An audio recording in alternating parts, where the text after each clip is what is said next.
Okay, we are back with Candace. This conversation is so fun. I love talking about living abroad. And so I'm glad you're my guest to do it with. And to that point, how have you grown? Let's just dive right in. How have you grown from living abroad? Like, what good things has it brought into your life? Ooh, I think more than anything, and I know solo travel can do this too in a lot of ways, but Yeah. I think just full belief and trust in myself. Like, because I moved here with no one, I figured out everything on my own. Like, I didn't come from a family that's like, oh, yeah, I've traveled here. I've been here. You do this, you, like all the research, even when it came to time to go to college, my guidance counselor, just because he didn't know anything about students studying abroad, he was like, oh, you should go to Pennsylvania for college. Oh, you want to go abroad? I don't know how to do that. So I had to figure out everything. And so I think I just have this really, really good relationship with my intuition, but also my responsibility of knowing, like, okay, whatever we need to get through, like, we can do it. Even if it's hard, like, it's going to happen. I think that's the biggest. I think it's made me confident in a way that I don't fully know if I would have realized in myself if I was still in the US. And I don't think this because I'm very cognizant of, like, moving abroad isn't accessible for everyone. And so I don't want to give it as the prescription to, oh, if you have any problems, just move abroad. But it definitely, for me, has helped with that confidence piece of just like knowing that I can survive in another country, traveling on my own, like all these things, figuring it out. That's really helped me. I think too, being in a place where like you're not from that place, and you're, when you go home, like when I go back to the States, I get such like huge US culture shock. Even more, the UK is like my norm now because I've been here over 8 years. So it's like I go home and I'm like, ooh, this, like, now I feel different here. And then when I'm in the UK, I definitely do not have a British accent. So you kind of, because of that though, it's kind of a beautiful thing because you, and like, okay, I'm not fully associated with America. I'm not just fully associated with the UK. So I'm Candace. Let me just like focus on that.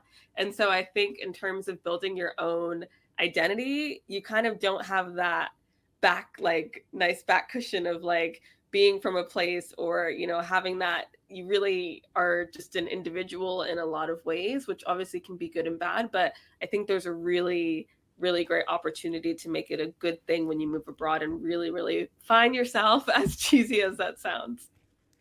No, I think you're absolutely right. And I think it's also important what you just said about not moving abroad isn't accessible to everybody. And so not everybody is going to listen to this episode and be able to be like, "Oh, I want to live in London. I'm going to make that happen." I mean, recession is real, inflation is real. That may not be on everyone's agenda or possible, but the lessons that you learned are. And that's why it's so important to have these conversations. You talked about how moving abroad allowed you to develop who Candace was outside of like the pressures that you may have had if you stayed in one spot, or you have to be individual. And I think you have to trust yourself. And what is a common kind of theme is this month is all about on the podcast the power of pivoting and how making decisions and changing directions in your life can make you grow, can be a catalyst for huge personal development. And one of those ways is moving abroad. But even within the pivot of moving abroad, you pivoted again, right? Because you're an entrepreneur. You're not working necessarily 100% corporate culture. You could have done a million different things, but you made a decision to pivot again. And so the skills are the same. And for you, what do you think went into that decision to pivot to full-time entrepreneurship and specifically content creation? Yeah. So I come from a background of working basically in the same field I ended up in, which is marketing, PR, specifically in startups, which just um, don't know if I recommend it. Working in startups is a lot, but you learn so much. Like I think I learned the experience of like 10 or 15 years in a role in just 5. And so I think from that though, I also looked at, because I had female founders that I was working with and I was really inspired by that, but looking at their work schedule and just how, like, I remember one of them had her brother's wedding in South Africa and she was texting me at the wedding about something for work. And I was like, I do not want to be this woman. Again, it's like you can't be what you can't see, but I feel like also you can see what you don't want to people. And so from that, I think I had this vision in the beginning of like being the startup founder, and entrepreneurship was always on the brain just because my dad is and my mom does her own thing in a lot of ways. And so it was always in the brain, but I at first really thought I wanted to do like the whole startup route. And then I realized I enjoy my mental wellness. And so I was like, what can I do that doesn't require this amount of time and health sacrifice? And maybe, I'm sure there are people that have that balance as startup founders. Just in my experience working for several, I just did not see it. And so I think content was really beautiful in that way because, for example, with the blog, I have blogs that I wrote 3 or 4 years ago that are still making me money. And so I think having a job that matches the lifestyle I want was really important as well. Of like, I love to be creative and I am super happy to, work hard and grind and when needed for certain projects. Like I'm doing a launch right now, but I also really like having a business that allows me to let go when I want to let go. Even I had a team, I ended up letting all of them go and just switching to just freelancers. And I think just really, we're really taught in terms of business to do everything and put the business on like this pedestal. Like everything you do is for the business. It doesn't, your own health, blah, blah, blah. Your goals don't matter. The only goal is making more revenue for your business.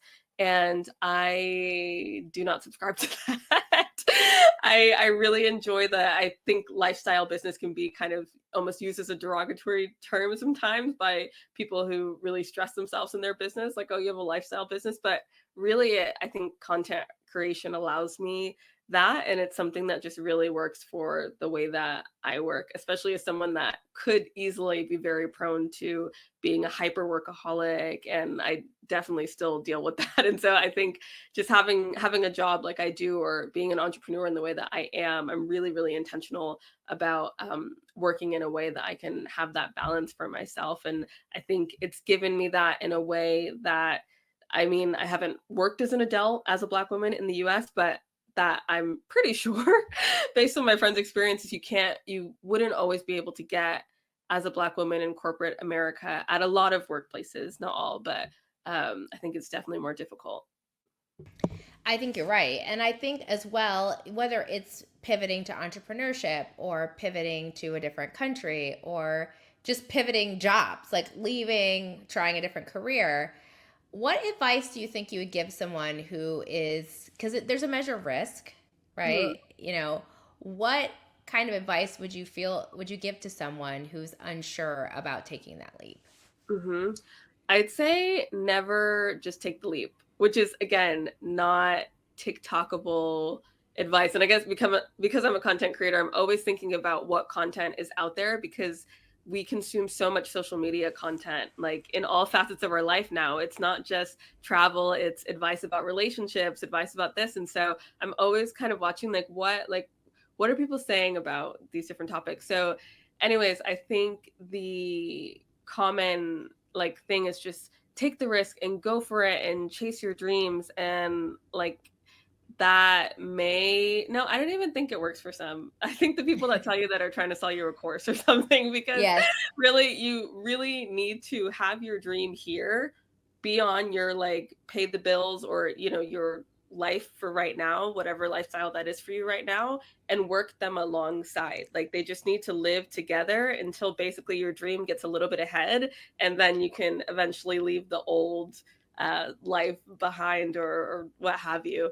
But I think that's so important. I idolize, or I ideated the idea for years, but maybe a year solid of serious, made a business plan, was okay, in 2 years I'm going to do it. And all this time I was working. And so it's not a sacrifice. And again, that really, if you have kids, or there's all these different things that go into it. So I wouldn't think of it oh, by this time I need to do this.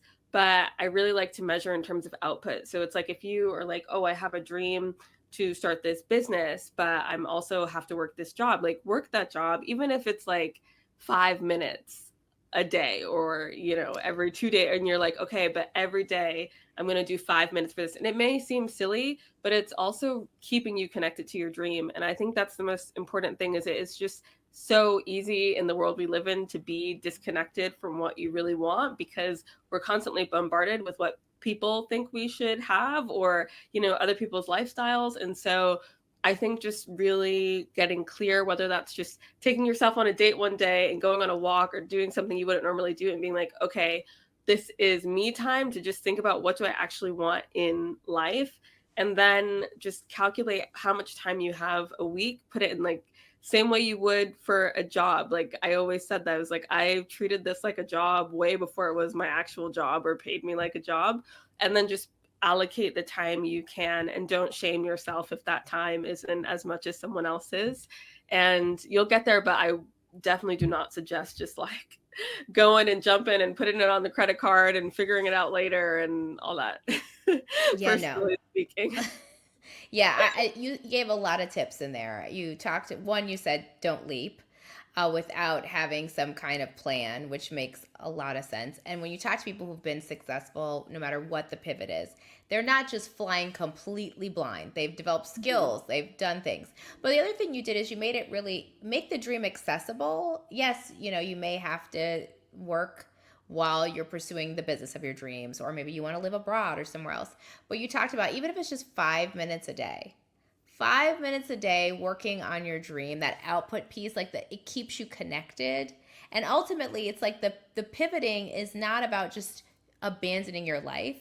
The pivoting is about being brave enough to know what you want your life to be, and then moving toward that. And if that's like a step a day versus like 50, some people can do 50 steps a day. Some people can only do one, but it's still the pivot. Like you're still doing that, and you're doing that. So give yourself permission to say, I'm going to take my dream one step at a time.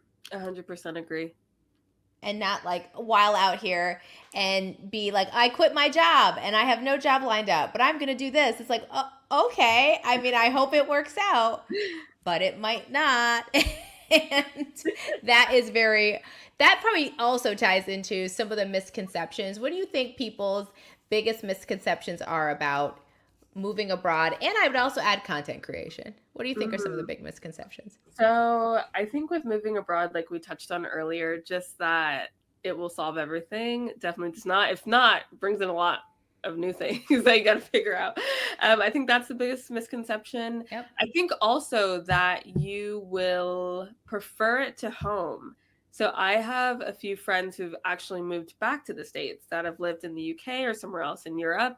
And I think that, again, is like not the norm that you would see online, but they're actually so much happier for various different reasons, whether that's, they have more career opportunities there, or they had a partner that was there and they prefer being with there and want to start their life there. There's all these different reasons. And I think there's kind of this, especially now post, all these things in America, that like it's thought that any other country outside America is just better to live, better for everything. And that could be very true for some, but I think also realizing that it is not like a one-stop shop to everything you want for your lifestyle. Even if a place may be cheaper, you may be like, ooh, I really miss barbecue or something. Yes.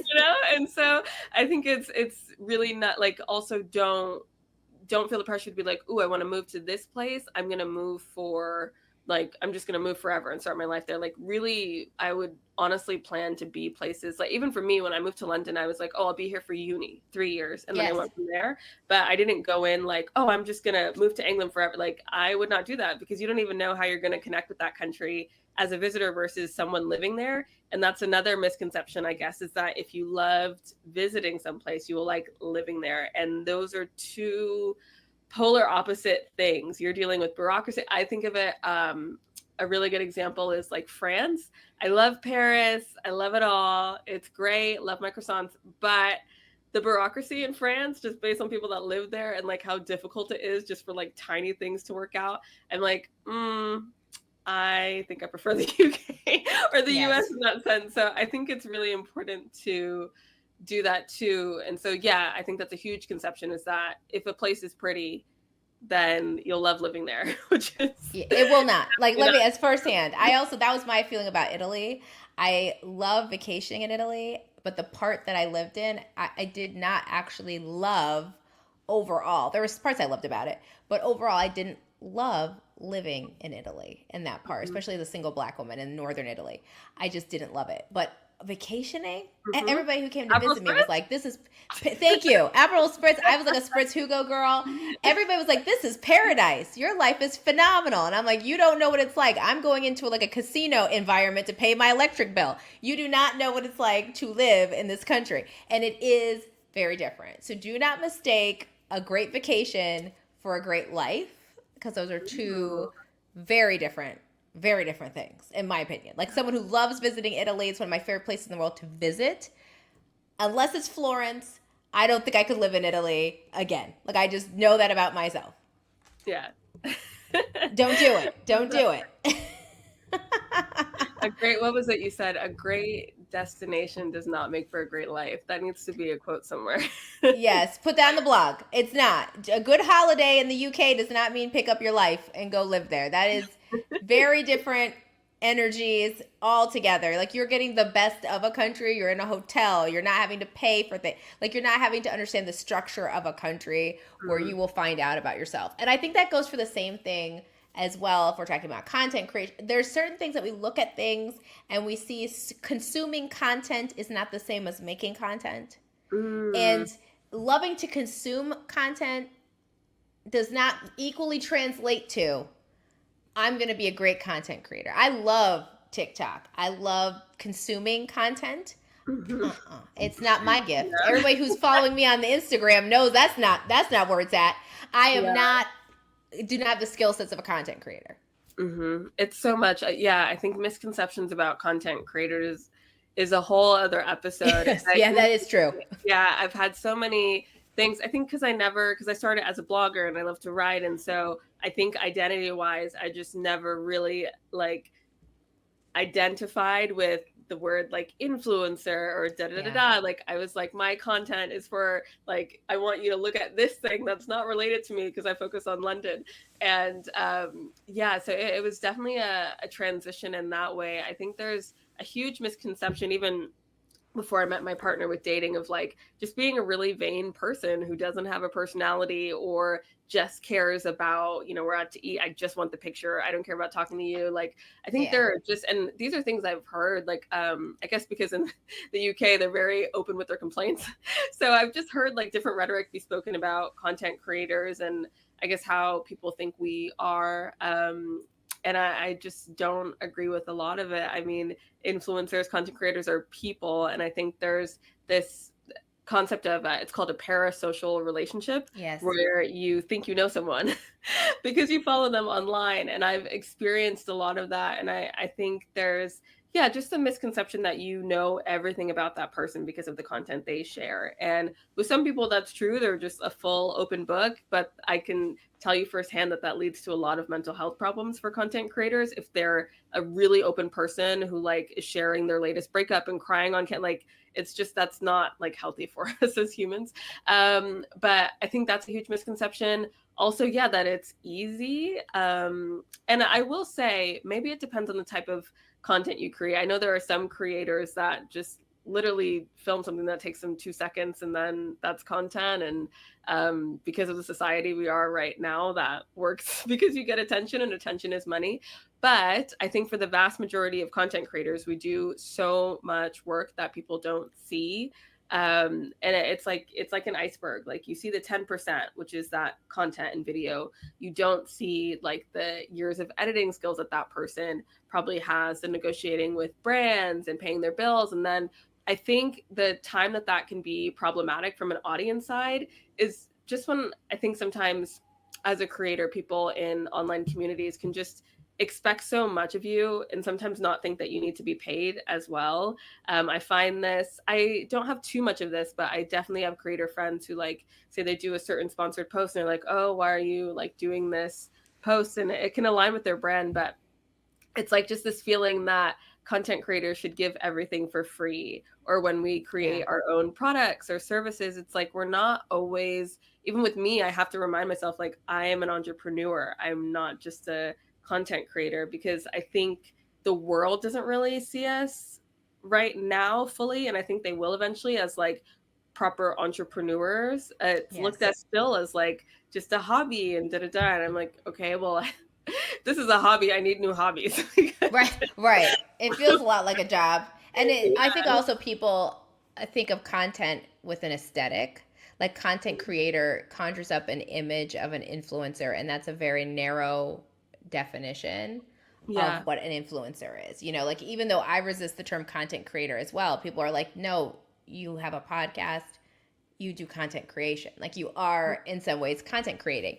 And so that I agree with you. That's a whole nother Yeah. conversation for a I'll whole come back. nother I'll come day. back. A serious. We'll come back. Yeah, we'll come back and talk all about 101 content creation and what that means. But I think you are highlighting that so much of our lives is spent online, and we see a slice of someone and we think we know everything, and we think we know all the stuff that goes into a 30-second reel or TikTok video, and assume like it's not as challenging as it is. So I think it's really important to talk about that. I think it's really important to talk about the misconception of living abroad and why pivoting, despite its challenges, is worth it if you make your dream manageable. I think that was really profound what you said there.